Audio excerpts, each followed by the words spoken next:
Crônicas do Amanhecer, por Feijão, Centro Espírita Allan Kardec.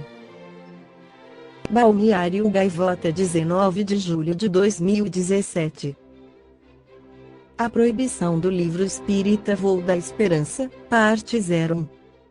A tragédia do voo 3054 da TAM, que deixou 199 mortos, completou 10 anos nesta segunda-feira 17/07 sem nenhuma pessoa condenada pelo acidente.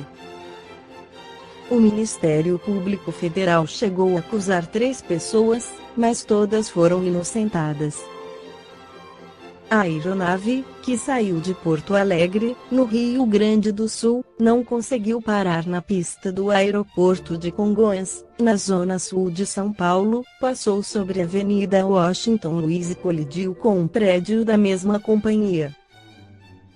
Todas as 187 pessoas que estavam no avião e outras 12 em solo morreram. As investigações da Polícia Federal sobre o acidente começaram ainda em 2007 e levaram 2 anos e meio para serem concluídas. O documento não apontou culpados. A PF alegou não ter encontrado nexo de causalidade que vinculasse a tragédia às pessoas que, de alguma forma, tinham responsabilidade sobre o aeroporto, o avião ou o setor aéreo. Na prática, a conclusão é de que o acidente teria sido causado exclusivamente por um erro dos pilotos do Airbus 320. As caixas pretas do avião indicam que os comandantes Kleiber Lima e Henrique Stefanini de Sacco manusearam os manetes aceleradores de maneira diferente da recomendada. Um deles permaneceu na posição de aceleração, deixando a aeronave desgovernada. Apesar do inquérito, o procurador da República Rodrigo de Grandes denunciou, em 2011, 3 pessoas pela tragédia. O então diretor de segurança de voo da TAM, Marco Aurélio dos Santos de Miranda e Castro, o então vice-presidente de operações da Aérea, Alberto Fagerman, e Denise Abreu, que na época era diretora da Agência Nacional de Aviação Civil ANAC. Em junho deste ano, o Tribunal Regional Federal (TRF) decidiu manter decisão que inocentou os acusados. Os desembargadores que compõem o colegiado do TRF decidiram, por unanimidade, manter a absolvição. O Voo da Esperança, psicografato por Wayne Figner Sachsetin, inspirado pelo espírito de Alberto Santos Dumont, narra a história que aconteceu no ano 60 AC na Gália Cisplatina, onde uma tropa montada por soldados gauleses, denominada os Leões, a serviço de Roma, conquistava, queimava, matava prisioneiros e tomava as mulheres como escravas.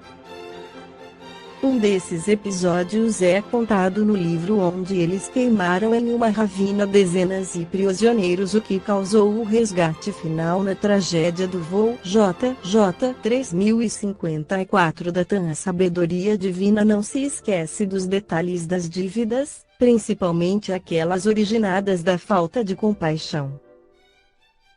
Ficou marcado, na consciência de cada soldado, de cada mulher, de cada comandante, o compromisso em resgatar os próprios erros. A providência divina é tão profunda e amorosa que nos permite resgatar a paz da consciência violentada pelo erro através de 2 moedas: o trabalho em nome do amor ou o sofrimento depurador. A severidade da justiça reeducou o batalhão dos Leões e alguns dos seus prisioneiros, durante mais de 2000 anos. Pela gravidade dos seus erros, foram obrigados a várias reencarnações de sofrimento. Mortos na correnteza do rio, perambularam pelas regiões do umbral e renasceram, sofrendo horrores, com a pele tostada nas provações da lepra. Um dependia do outro para a conquista do progresso espiritual. Mas poucos escolheram a redenção pelo trabalho aos sofredores. a maioria ainda orgulhosa preferiu enclausurar-se na própria teimosia e ir pagando as dívidas com a dor. Ixios, o comandante, e Ecauno, o subcomandante das forças gaulesas, pelos laços de afeto que os prendiam, depois do curso de sofrimento na escola da lepra na Europa, juntos, foram renascer no ano de 204 da era cristã, numa aldeia de leprosos na África Negra. Levaram alguns séculos para se livrar dos pesadelos noturnos, lembranças de mais de 50 anos no umbral. Quando adormeciam, viam homens brancos com a pele negra, queimados por eles ou pelos seus comandados. É necessário que venha o escândalo, mas ai daquele por quem o escândalo vier. Ixios, o comandante, não torturava diretamente os prisioneiros, mas seus soldados usavam da crueldade, sem punição.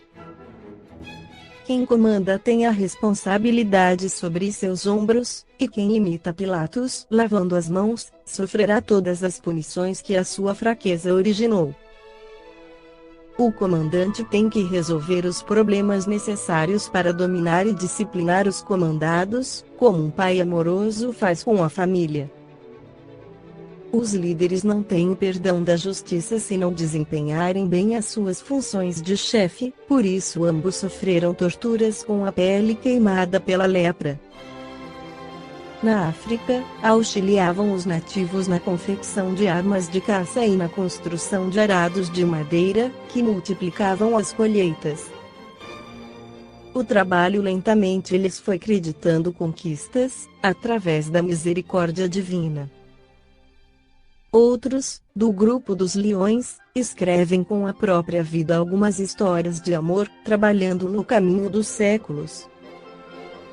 Vão descontando, da folha dos graves delitos, os créditos que adquiriam nos sacrifícios do amor. Portadores de lepra, durante 6 períodos reencarnatórios, o sofrimento pouco lhes modificava nos valores arraigados no período dos leões. Muito ainda lhes restava fazer, diante da coletividade que lesaram. Quantas crianças tiveram seu futuro prejudicado, truncando-lhes a evolução do espírito? Filhos ficaram sem a orientação da mãe, alterando profundamente seus planos de burilamento espiritual baseado na presença materna, no lar. O homem leva consigo, e dentro de si, a história da própria evolução espiritual. Outros do batalhão foram renascer em terras distantes da Europa, mas atrelados aos compromissos com os espíritos que foram suas vítimas nas Gálias. A sabedoria divina, às vezes, obriga o devedor a seguir o credor, para ajudá-lo na ascensão. Dentro de cada espírito está gravado, por processos da mente, o caminho que o devedor deve trilhar para se superar. Conforme vai se aperfeiçoando no caminho infinito, mudam na sua intimidade as características da alma, refletindo as lições recebidas. Muitos homens rebeldes chamam essas lições de sofrimento, os mais sábios chamam-nas de para que um grupo devedor possa resgatar seus delitos. Muitas vezes o grupo se separa, como estudantes que vão aprender em escolas distantes e mais tarde retomam juntos a mesma sala de aula, a fim de serem examinados pelos mestres nas duras provas planetárias, de acordo com os erros que cometeram. Assim, no ano de 1492, alguns do grupo dos leões, mais de 15 deles, necessitando aprender ou sofrer para valorizar a civilização que desprezaram na Europa, se encontravam nas caravelas Santa Maria, Pinta e Nina, comandadas pelo missionário do futuro, Cristóvão Colombo. Desembarcaram em Cuba e, ali, alguns foram deixados quando a esquadra retornou à Europa. Os sofrimentos, novas idas e vindas à Terra e ao mundo espiritual, vão levar muitos dos culpados a alguns países que começavam a se delinear como nações na América do Sul, países de língua espanhola. A sabedoria divina facilitava o aprendizado da língua espanhola aos devedores iberos e gauleses, que tinham no subconsciente espiritual lembranças de línguas que se desenvolveram posteriormente ao período das Gálias. Alguns deles começaram a progredir intelectualmente, a partir do ano de 1870 e, mais de 19 séculos depois daquelas batalhas sangrentas, voltaram ao palco da vida num país culto, mas ainda violento, chamado Argentina. Afinidades espirituais e semelhanças culturais atraem os membros formadores de uma coletividade. Muitos deles cresceram em cultura, mas se esqueceram da compaixão e do amor, desenvolvendo apenas uma das asas que elevam o homem às alturas espirituais. No conhecimento, caminhavam bem no amor, deixavam passar as oportunidades de aperfeiçoamento, esquecidos de que, de posse de apenas uma asa, não se pode alçar o voo da elevação espiritual.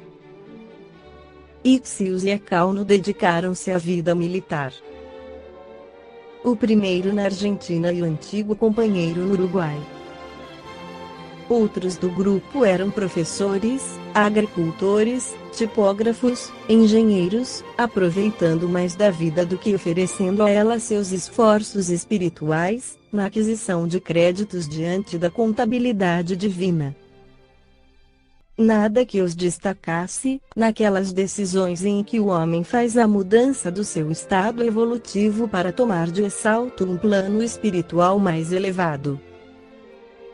Os anos foram passando e, apesar dos sofrimentos redentores, parte da dívida do passado continuou guardada nos cofres da consciência.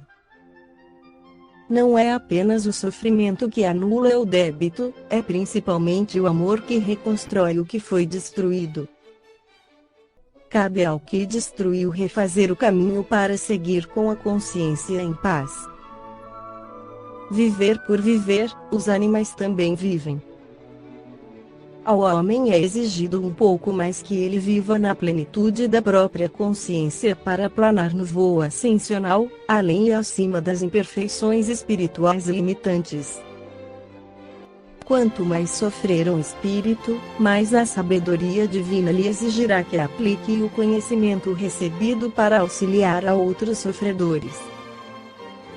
O viver por viver, comer e beber, deixando a vida passar, faz-nos acumular débitos diversificados, que se acrescentam de juros dolorosos diante da contabilidade divina. Esta foi a crônica do amanhecer de 19 de julho, por Feijão.